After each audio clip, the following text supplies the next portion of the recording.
સંવિધાન દિવસ નિમિત્તે દાહોદ જિલ્લાના છાપરી ગામમાં વિશેષ ઉજવણી કરવામાં આવી હતી. કોલેજના વિદ્યાર્થીઓએ ગામમાં જઈને લોકોમાં સંવિધાન સંબંધિત જાગૃતિ ફેલાવવાનો કાર્યક્રમ યોજ્યો હતો.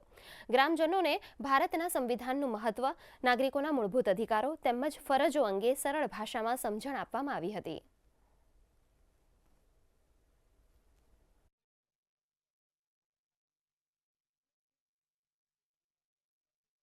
સંવિધાન દિવસની ઉજવણી કરવા માટે અમે લોકોએ આજે આ કર્યું છે. દાહોદ શ્રી ઇન્દુભાઈ સેટલો કોલેજ દ્વારા ઘણા બધા વિદ્યાર્થીઓ આજે આવેલા છે બોલવા માટે, અને લોકોને તેમનો જે પરિચય છે, તેમને કેવી રીતે તેમને સરકાર જોડેથી જે લાભ મળવાના છે, તેમને જે સમાનતાનો અધિકાર છે, તેમને જીવન જીવવાનો અધિકાર છે, તેમને ભણવાનો અધિકાર છે, તેમને શિક્ષણનો અધિકાર છે, એવી રીતે ઘણા બધા અધિકારો સરકાર તેમને આપે છે, પરંતુ તે લોકો જાણતા નથી. અને સંવિધાન પ્રત્યે જે જાગૃતિ લાવવા માટે અમે લોકોએ આજે એક નાનકડું કાર્યક્રમ કરેલું છે. આપણી લો કોલેજ દ્વારા રૂરલ એરિયામાં જે ગામના લોકો છે, ગામના લોકોને સંવિધાન શું છે, સંવિધાન એટલે કે બંધારણના અધિકારો શું છે એ સમજાવવા માટે આપણી લો કોલેજના વિદ્યાર્થીઓ અને અધ્યાપકો દ્વારા એ લોકોને ખૂબ જ સરસ રીતે અધિકાર વિશે અને ફરજો વિશે માહિતી આપવામાં આવી હતી.